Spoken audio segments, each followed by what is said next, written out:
Un mal qui répand la terreur et que le ciel en sa fureur inventa pour punir les hommes de la terre, la grippe corona, puisqu'il faut l'appeler par son nom, capable d'en un jour d'enflammer le Piémont, faisait donc aux hommes la guerre. Ils ne mouraient pas tous, mais beaucoup étaient frappés. On envoyait surtout d'âge avancé chercher le soutien d'un parent interdit. À tous, nul rassemblement et sortie ne leur était permis. Ni famille ni repas désormais ne pouvaient permettre à chacun de sortir de chez soi. Les bons amis se fuyaient. Plus de rencontres, ni partage, plus de joie.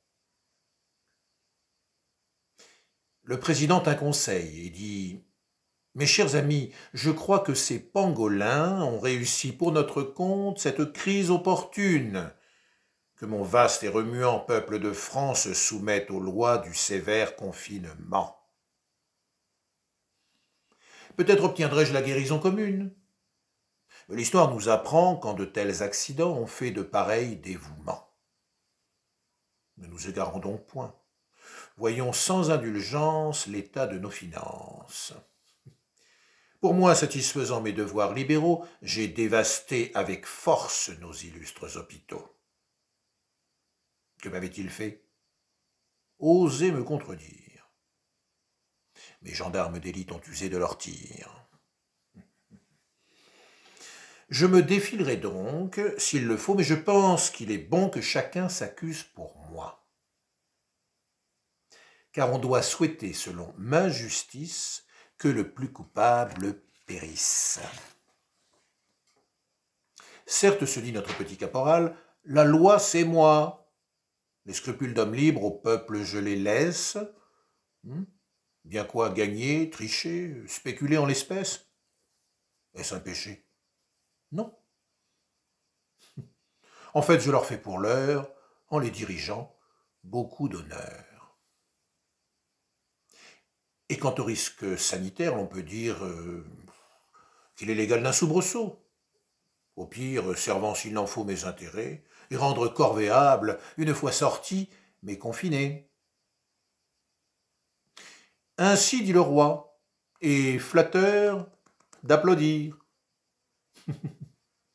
On n'osa trop se souvenir de la verte floraison, de l'insoumis printemps, des moins odorantes essences.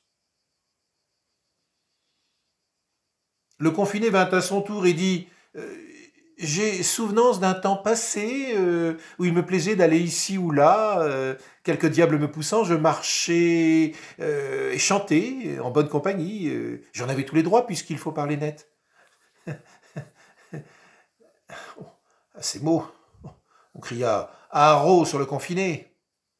Un gendarme quelque peu zélé, porté par l'assistance et le droit divin, réprima ce maudit effronté, ce va-nu-pied, sans défense, ni moyen, possible porteur d'où venait tout leur mal. Risquer ainsi la santé d'autrui, mais quel crime abominable! Alors que bien des princes en commettent d'autres plus incroyables, notre confiné fut redevable d'un lourd tribut qu'il acquitta. Selon que vous serez responsables et libres ou bien soumis et corvéables, les effets de ce mal vous seront supportables ou pas. Adaptation libre de La Fontaine, des animaux malades de la peste.